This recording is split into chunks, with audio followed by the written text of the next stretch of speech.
Hola, bienvenidas, bienvenidos a nuestro resumen semanal de noticias. Estos son los titulares.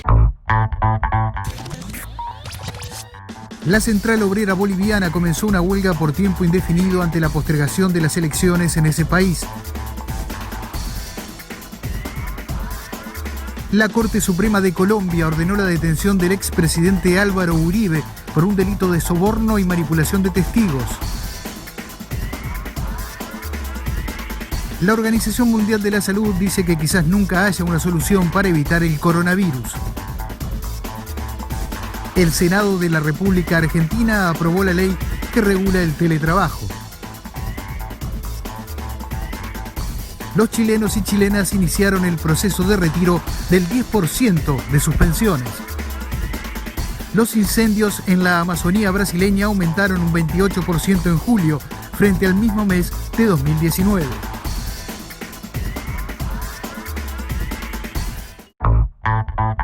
Comenzamos en Bolivia, donde la Central Obrera Boliviana ha dispuesto una huelga por tiempo indeterminado en reclamo del cumplimiento del cronograma electoral.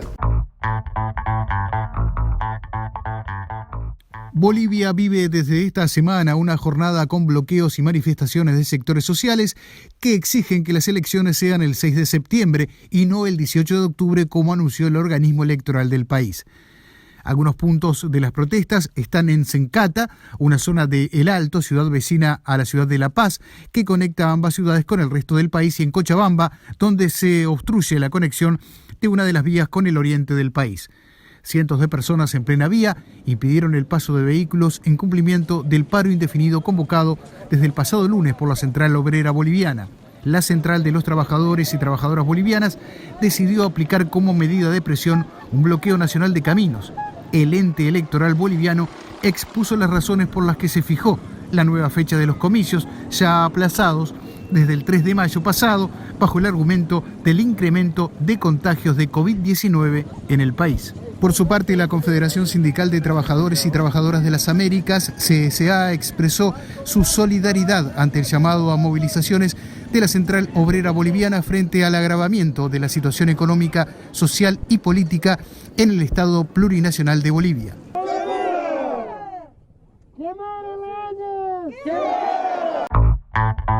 Nos vamos a Colombia, donde el expresidente Álvaro Uribe se encuentra en detención domiciliaria, acusado de soborno y manipulación de testigos.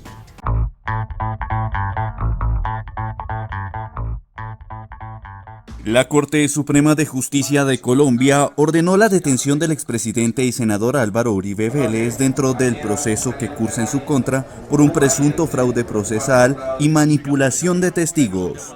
El exmandatario confirmó en sus redes sociales la decisión del tribunal y manifestó que lamenta esta detención. El caso por el que se le juzga al exmandatario data del 2012, cuando Uribe acusó al senador del izquierdista Polo Democrático Alternativo, Iván Cepeda, de manipular testigos en un entramado de paramilitarismo que corría en el Congreso en contra del expresidente. El magistrado José Luis Barceló de la Corte Suprema, que fue quien recibió el caso, no solo lo archivó, sino que decidió abrir una investigación a Uribe por supuesta manipulación de testigos contra Cepeda, uno de los más acérrimos críticos de quien gobernó el país entre el 2002 y 2010. La Corte Suprema escuchó en octubre del año pasado a Uribe y realizó otras diligencias con las cuales se decidió la situación del expresidente. El Centro Democrático, partido de gobierno y fundado por Uribe Vélez, manifestó a inicios de la semana la inconformidad con el proceso que corría en contra del exmandatario. Las Cortes, por su parte, pidieron al presidente Iván Duque y a los integrantes de la colectividad uribista respeto por las instituciones y la separación de poderes. Una nueva advertencia de la Organización Mundial de la Salud por la pandemia de coronavirus. No hay solución y quizás nunca la haya, declaró el director general de la Organización Mundial de la Salud, Tedros Adhanom Ghebreyesus, en una conferencia de prensa en línea. Todos esperamos tener un número de vacunas eficaces que puedan evitar que la gente se contagie, agregó, pero aseveró que entre tanto frenar los brotes depende del respeto de las medidas de salud pública. El director general de la Agencia de Naciones Unidas se refirió así con esta frase dura a sus dichos de hace unos días cuando advirtió que los efectos del coronavirus se harán sentir en las próximas décadas. En medio de las críticas a la organización por su gestión de la pandemia, por las idas y vueltas decretadas a lo largo de estos meses y las controversias generadas debido a la falta de información certera sobre el brote, afirmó: esta pandemia es una crisis sanitaria que solo se vive una vez por siglo y sus efectos se harán sentir durante décadas. Seguimos con más noticias de la región y comenzamos en Uruguay en este compacto informativo.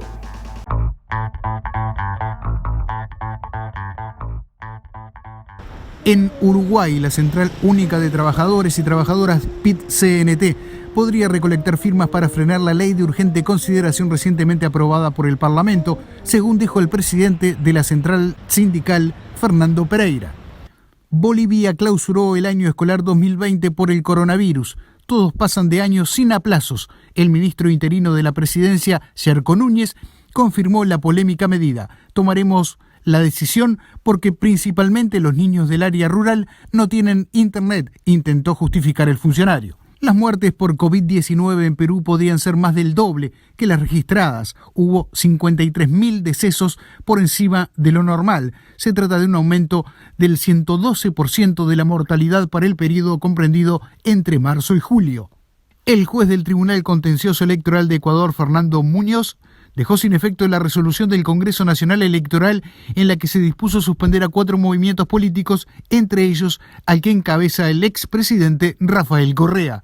El ministro de Economía de Brasil, Paulo Guedes, impulsa un impuesto que busca gravar las transacciones digitales, especialmente las operaciones de compra online, con un 0.2%. El Congreso de Guatemala prorrogó hasta fines de agosto el estado de calamidad que rige desde principios de marzo para contener la propagación de la COVID-19 con restricciones a los derechos de locomoción y organización. El presidente electo de República Dominicana, Luis Abinader, anunció a Mayra Jiménez como ministra de la Mujer, Francisco Camacho como ministro de Deportes y Recreación y al diputado Víctor Bisonó como ministro de Industria, Comercio y MIPYMES. En Argentina, el presidente de ese país, Alberto Fernández, participó del plenario de la CTA de los trabajadores. El plenario tuvo en la apertura las palabras del presidente de Argentina, Alberto Fernández, quien se refirió a las medidas implementadas por su gobierno ante la pandemia. ¿Cuánto tiempo más nos queda de pandemia? Solo Dios lo sabe. Lo que sí sé es que nosotros hemos logrado preservar con la cuarentena temprana muchas vidas de argentinos. Y de eso tenemos que estar todos muy orgullosos y muy convencidos. Porque sin esa cuarentena temprana hoy estaríamos contando otros resultados. Esta es la verdad. Y no es que nosotros fuimos particularmente inteligentes al tomar esa medida. Simplemente vimos lo que hicieron otros e hicimos lo contrario. Por su parte, el secretario general de la CTA de los trabajadores, Hugo Yasky, resaltó el apoyo de la CSA a las iniciativas del Ejecutivo argentino. Lo reconoce la Confederación Sindical de las Américas, que dijo en más de una oportunidad: en la Argentina hay un presidente que está dialogando y convocando a los trabajadores para salir de la pandemia sin que esto signifique hambre y más miseria para su pueblo. Y la Confederación Sindical de las Américas dijo: apoyamos al gobierno de la Argentina en la discusión con los acreedores externos. Al despedirse del plenario, el presidente argentino dijo a los dirigentes de la central: ustedes no necesitan venir a tocar el timbre, ustedes son parte de nuestra historia, e insistió: que no nos confundan, que no nos dividan, que no nos separen. Y seguimos en Argentina, donde el Congreso de ese país transformó en ley el teletrabajo. Según la ley aprobada, las personas que trabajen bajo esta modalidad gozarán de los mismos derechos y obligaciones que las que trabajen en forma presencial, y su remuneración no podrá ser inferior a la que percibían o percibirían en modalidad presencial. Además, determina que los convenios colectivos deberán prever una combinación entre prestaciones presenciales y por teletrabajo. Respecto a la jornada laboral, establece que debe ser pactada previamente por escrito en el contrato de trabajo de conformidad con los límites legales y convencionales vigentes y que las plataformas y o sistemas utilizados por el empleador deberán desarrollarse de modo acorde a la jornada laboral, impidiendo su conexión fuera de la misma. También menciona el derecho a la desconexión digital, es decir, la posibilidad de no ser conectados y a desconectarse de los dispositivos digitales fuera de su jornada laboral y durante los periodos de licencias a aquellos trabajadores que se desempeñen bajo esta modalidad sin que sean sancionados. Nos vamos a Chile, donde trabajadoras y trabajadores comenzaron a cobrar el 10% de sus fondos previsionales. Los chilenos comenzaron el proceso para retirar el 10% de sus ahorros previsionales, una medida aprobada la semana pasada para aliviar la crisis que ha generado la pandemia del coronavirus y que puede suponer la salida de entre 15.000 y 20.000 millones de dólares de los fondos de pensiones. Y aunque en una primera etapa todo el proceso para solicitar el retiro anticipado de este 10% de los fondos que cada ciudadano tenga acumulado se hará a través de Internet, desde el comienzo de la semana se han visto filas de personas en algunas administradoras de fondos de pensiones para pedir información. Los afiliados tendrán entonces a partir de este jueves un plazo de 365 días para realizar la solicitud, independientemente de si la pandemia de coronavirus se mantiene o ha acabado en ese periodo. Para seguir hablando de este tema, recibimos en nuestra columna de hoy a Norberto Díaz, secretario general de la CUT de Chile.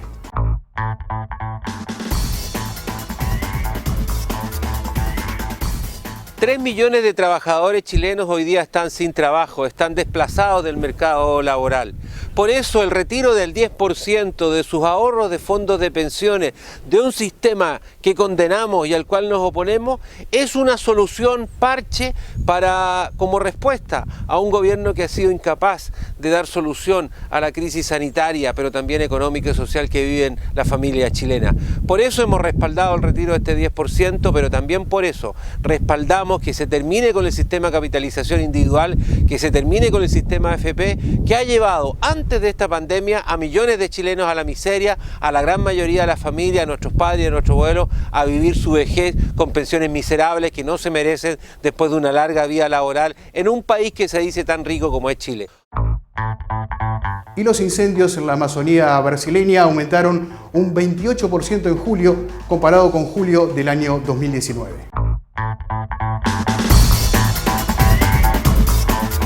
Los incendios en la Amazonía brasileña aumentaron un 28% en julio frente al mismo mes de 2019 y amenazan con expandirse en los próximos meses ante el temor de los ambientalistas de que se repita la tragedia vivida el año pasado en el mayor bosque tropical del planeta. Imágenes por satélite detectaron en julio un total de 6.803 focos de incendio frente a los 5.318 focos registrados en el mismo mes de 2019, según datos facilitados por el Instituto Nacional de Investigación Espacial. Tan solo el 30 de julio fueron contabilizados 1.007 focos en la selva amazónica, lo que supone el mayor número para el mes en los últimos 15 años, de acuerdo con la organización Greenpeace, que alertó sobre una tendencia al alza de incendios este año. Estas cifras se registran a pesar de que a comienzos de junio el Ejecutivo desplegó un operativo en la región amazónica para evitar los crímenes medioambientales, entre ellos la tala indiscriminada de árboles, y un mes más tarde anunció la prohibición por un periodo de 120 días del uso de fuego en la selva, una práctica tradicional para preparar los campos de siembra. Los incendios en la Amazonía suelen extenderse en los meses de sequía por áreas que han sido previamente deforestadas, uno de los grandes problemas que enfrenta el ecosistema y que se ha agravado en los últimos tiempos. De acuerdo con Greenpeace, entre 2004 y 2012 la deforestación en la Amazonía cayó un 80%, pero desde 2012 se ha registrado una inversión en dicha curva, especialmente en los últimos 2 años, un hecho que los ecologistas atribuyen a la retórica antiambientalista del presidente Jair Bolsonaro. Para la organización ecologista, la deforestación necesita ser combatida a lo largo del año y no solo en fechas puntuales, dado que los incendios de la Amazonía no son resultado de un fenómeno natural, sino de la acción humana. Información que llega desde Colombia, donde ese país tiene muchos servicios saturados a causa de la pandemia.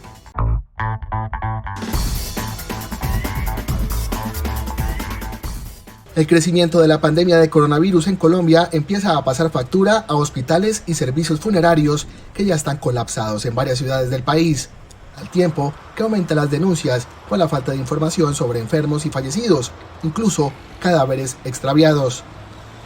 En el caso de Bogotá, y para evitar que la situación empeore, la alcaldía dispuso contenedores refrigerados para depositar cadáveres que luego serán incinerados, algunos de los cuales ya están en operación.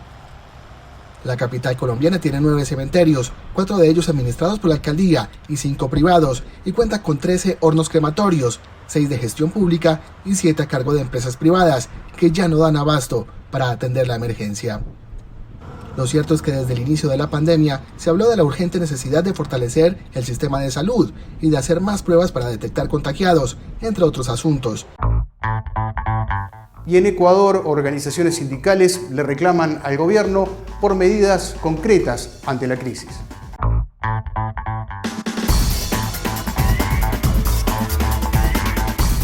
El Comité Ejecutivo Nacional de la Confederación Ecuatoriana de Organizaciones Clasistas Unitarias de Trabajadores señala que en Ecuador hemos tenido que enfrentar la crisis sanitaria convertida en pandemia, al mismo tiempo que nos azota la crisis económica, que para nuestro pueblo se traduce en un mayor desempleo, menos presupuesto para educación, salud y protección social.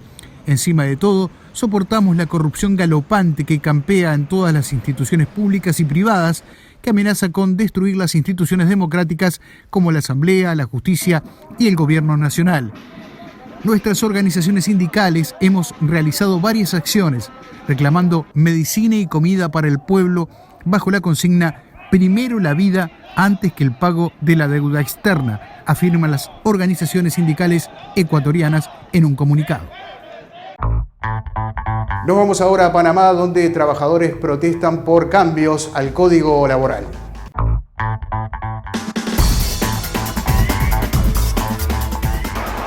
Sindicatos protestaron ante el Parlamento de Panamá y en varios puntos del país contra un proyecto de ley que discuten los legisladores y posibilita de forma temporal la flexibilización de las normas laborales en medio de la pandemia de la COVID-19. No a las reformas del Código de Trabajo fue lo que pidieron más de 400 manifestantes que se concentraron ante la sede del Legislativo. Convocados por diferentes centrales y gremios sindicales como el Sindicato Único de los Trabajadores de la Construcción, las personas marcharon gritando consignas desde el Parque Porras hasta los predios de la Asamblea, donde se discute el proyecto de ley 354 que ya pasó el primero de los 3 debates. El proyecto contempla que medidas como la reducción de la jornada laboral y del monto del bono extraordinario anual conocido como 13º mes, entre otros, estén vigentes hasta el próximo 31 de diciembre. Los manifestantes se quejaron además por el bono mensual entregado por el gobierno a familias afectadas por la crisis, primero de $80 y desde este mes de julio de $100. Aseguran que no alcanza ni llega a todos los que han perdido los ingresos.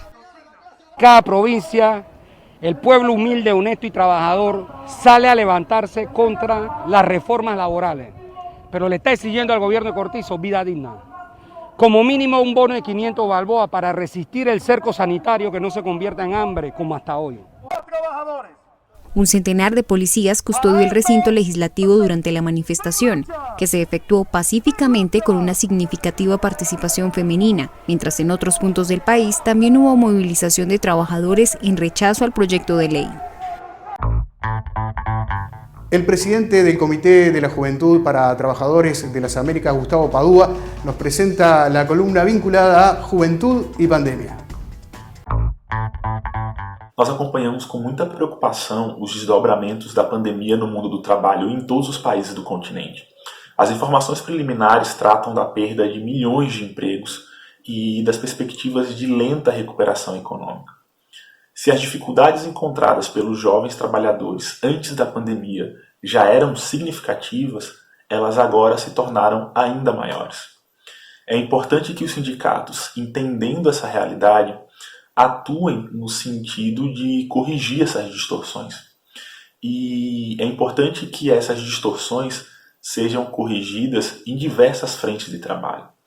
É importante ter em conta o papel do sindicato na construção e no aperfeiçoamento de políticas públicas de enfrentamento à pandemia, mas também de suporte à inserção profissional desses milhões de homens e mulheres jovens que hoje buscam trabalho e não encontram.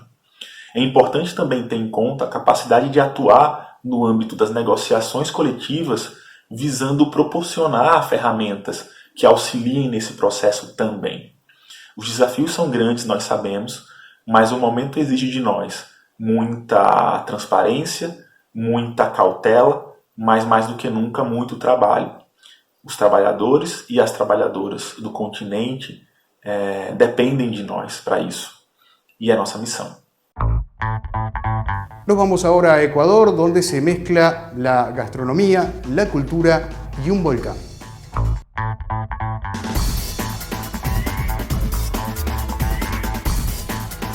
Una técnica de cocina ancestral que consiste en soterrar la comida y calentarla con piedras volcánicas ardientes es conservada con celo por pequeñas comunidades de los Andes ecuatorianos que mantienen viva así la conexión de la tierra con sus frutos.